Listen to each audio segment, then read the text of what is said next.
Son diplôme d'enlumineur en poche, Claire peut enfin vivre ses deux passions, le dessin et l'histoire, surtout l'époque médiévale. Époque durant laquelle l'art de mettre en valeur, d'enluminer, s'est propagé au roman, au traité et plus seulement au texte sacré. Un art et des techniques complexes qui imposent à l'enlumineur certaines qualités naturelles. Il faut être minutieux, il faut avoir le sens de l'observation, mais tout ça, ce sont aussi des qualités qui se développent au fur et à mesure des années. En fait, plus on en fait, et mieux on va arriver à travailler les détails, et mieux on arrivera à nuancer, à préparer ses couleurs. Pour une enluminure authentique, rien ne remplace le parchemin.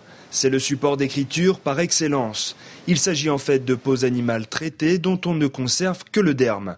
Il offre l'avantage de ne pas absorber les couleurs et donc de les rendre très vives et nuancées. Malgré tous les petits détails que j'ai pu rajouter, les couleurs sont plus ternes que l'œuvre qui est réalisée sur parchemin, où on voit un mouvement, une nuance au niveau des couleurs qui est beaucoup plus... les couleurs sont beaucoup plus lumineuses.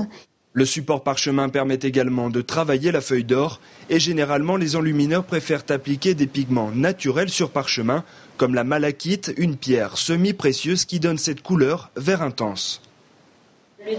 Voici l'une des dernières enluminures de Claire. Elle mesure 1 mètre et a spécialement été créée pour le Puy du Fou et son dernier spectacle, Le Secret de la Lance. Pour les besoins de la représentation, elle a été agrandie à la surface totale du rempart, soit 50 mètres. Une œuvre unique qui répondait à des critères précis, même si ce n'est pas toujours le cas.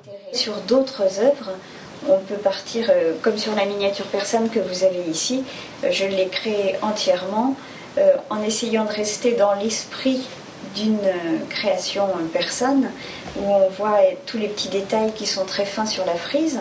Et où l'on voit également ce pommier ou ce prunier en fleurs très caractéristique des miniatures persanes. La finesse du détail, un support extrêmement durable, l'enluminure sur parchemin cherche non seulement à magnifier, mais aussi à traverser les âges.